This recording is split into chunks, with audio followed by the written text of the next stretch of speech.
Steel वही है, रुपया 40 जाता है उसका। क्वालिटी वही है, रुपया 40 जाता है उसका। आयात करें तो घाटा, निर्यात करें तो जबरदस्त घाटा, और दोनों घाटों को मिलाएं तो घाटे का घाटा। फिर इसकी पूर्ति करने के लिए हम विश्व बैंक से कर्जा लाएं और विश्व बैंक वाले फिर कहें कि रुपए की कीमत कम करो ताकि घाटा और बढ़े, फिर रुपए की कीमत कम करके कर्ज लाएं, फिर घाटा बढ़ाएं। इसी चक्कर में पूरा देश 63 साल से पिस रहा है, इसी चक्कर में। और बड़े बड़े अर्थशास्त्रियों से जब हम ये बहस करते हैं कि इस दुष्चक्र से भारत को निकालने का रास्ता बताओ, तो वो एक ही बात कहते हैं कि राजीव भाई एक ही रास्ता है कि भारत इतनी ताकत हासिल करे कि ये विश्व बैंक और अंतर्राष्ट्रीय मुद्रा कोष की संधि को एक झटके में खत्म करे और दुनिया के 85 देशों के साथ मिलकर इस संधि को खत्म कराए, तो इस दुष्चक्र से बाहर निकलने का रास्ता है। अन्यथा तो ये देश पिसता ही रहेगा, पिसता ही रहेगा, पिसता ही रहेगा। और ये जो कहानी मैंने भारत की सुनाई ना रुपए के अवमूल्यन की, ये इससे भी बड़ी दर्दनाक कहानी है अफ्रीकी देशों के रुपए के मूल्य अवमूल्यन की। अफ्रीकी देशों में रोडेशिया है, सोमालिया है, इथियोपिया है, छोटे छोटे देश हैं, नाइजीरिया वगैरह हैं। इन सब देशों के ऊपर तो मुद्रा कोष और विश्व बैंक का इतना कठोर डंडा चलता है कि उनकी करेंसी 15,000 $1 के बराबर होती है। 10,000 में चाय पी के आए हमारे आस्था में। स्वामी जी, परम पूजनीय स्वामी जी कह रहे हैं, ये आस्था चैनल के कार्यकर्ता परम पूजनीय स्वामी जी के साथ अफ्रीका गए थे, एक चाय का प्याला 10,000 रुपए में पी के आए। कारण समझते हैं, उनकी मुद्रा की कीमत नहीं है, और वो कीमत गिराई किसने है?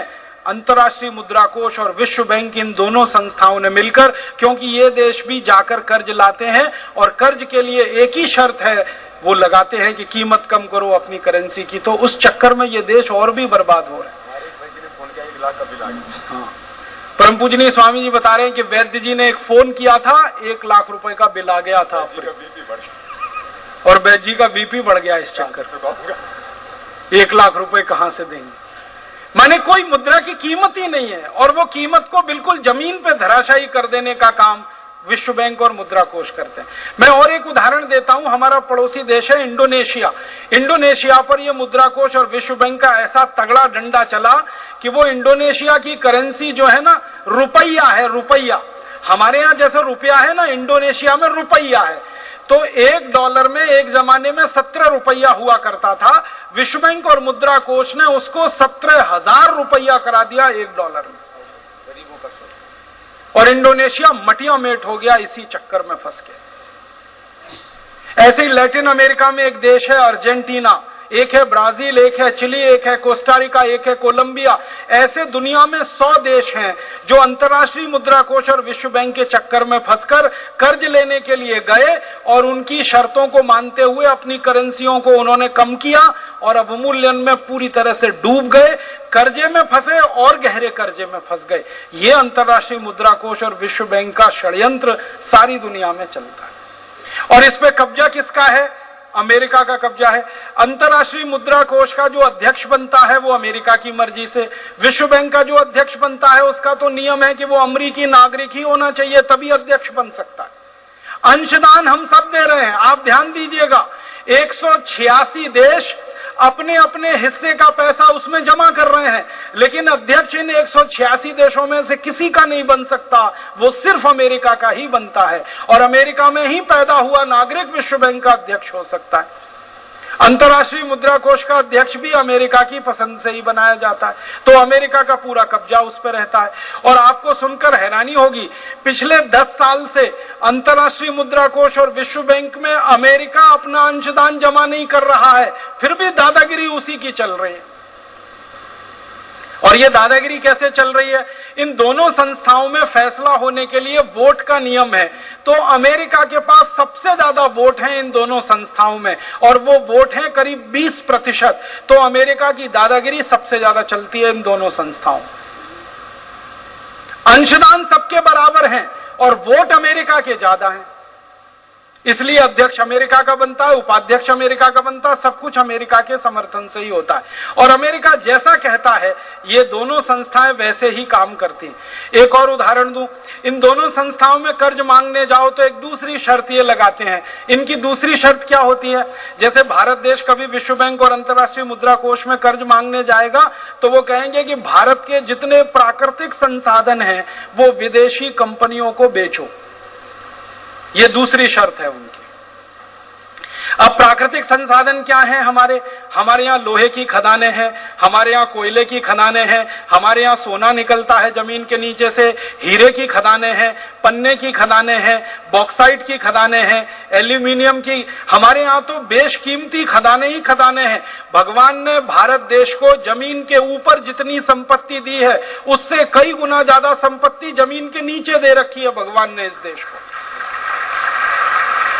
तो जब भी हम विश्व बैंक और अंतर्राष्ट्रीय मुद्रा कोष में कर्ज मांगने जाते हैं तो वो दूसरी शर्त लगाते हैं कि भारत की ये जो खदानें हैं, कोयले की, लोहे की, हीरे की, ये सब विदेशी कंपनियों को दे दो। तो भारत की सरकार धड़ाधड़ विदेशी कंपनियों के साथ समझौते करके इन खदानों को कौड़ी के भाव में बेचती रहती है।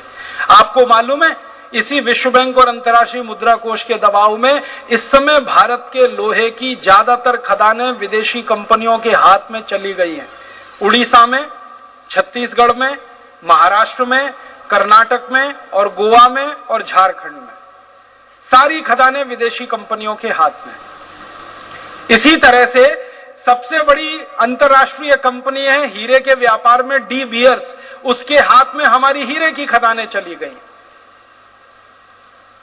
और अब तो प्राकृतिक संसाधनों में आपको मालूम है खदानें तो होती हैं, पहाड़ भी होते हैं, जंगल भी होते हैं, नदियां भी होती हैं, सरोवर होते हैं, तालाब होते हैं। तो अब तो हमारी सरकारों ने विश्व बैंक और मुद्रा कोष के दबाव में आकर भारत की नदियों को विदेशी कंपनियों को बेचना शुरू कर दिया है। नदियां बिक रही हैं हमारी।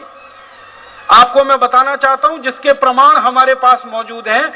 छत्तीसगढ़ की एक बहुत सुंदर, बहुत अच्छी नदी है शिवनाथ नदी, वो विदेशी कंपनी ने खरीद ली है पूरी की पूरी। हम अभी तक ये मानते थे इस देश में कि पानी भगवान की दी हुई संपत्ति है, सरकार की संपत्ति नहीं है। लेकिन विश्व बैंक और अंतर्राष्ट्रीय मुद्रा कोष ने ये पानी को सरकार की संपत्ति बना दिया और सरकार ने उसको बेचकर विदेशी कंपनियों के हवाले करना शुरू कर दिया। जंगल बिक रहे हैं विदेशी कंपनियों के नाम हमारे देश में, पहाड़ बिक रहे हैं विदेशी कंपनियों के नाम।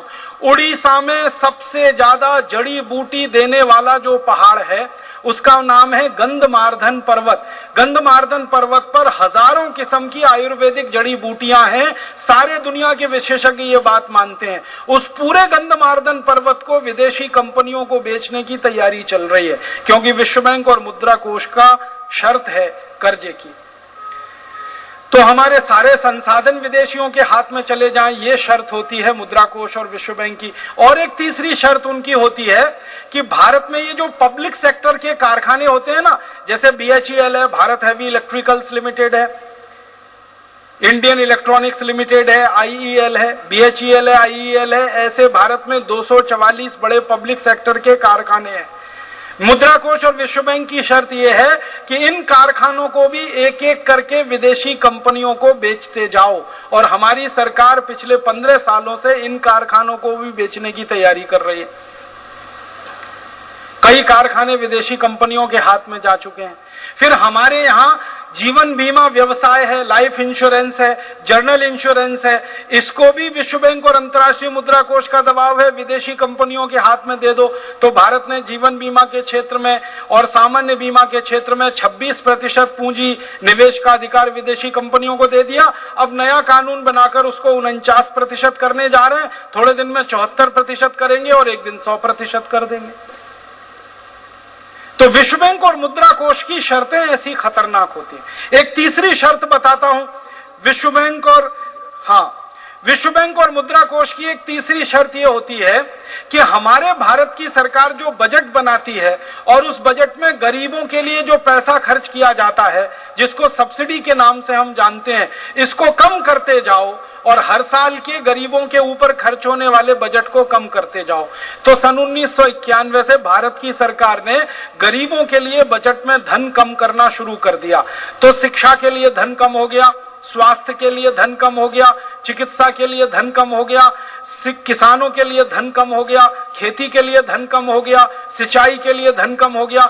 माने भारत के आम आदमी की जरूरतें पूरी करने वाली जो योजनाएं हैं विकास की, उन सबके लिए सरकार के पास अब धन की कमी है, क्योंकि विश्व बैंक और मुद्रा कोष की वो शर्त है। और विश्व बैंक और मुद्रा कोष क्या कहते हैं? वो कहते हैं हर चीज का प्राइवेटाइजेशन करो, शिक्षा का प्राइवेटाइजेशन कर दो, चिकित्सा का प्राइवेटाइजेशन कर दो, न्याय का प्राइवेटाइजेशन कर दो, सड़कों का प्राइवेटाइजेशन कर दो, संसाधनों का प्राइवेटाइजेशन कर दो, और धीरे धीरे सरकार वही कर रही है।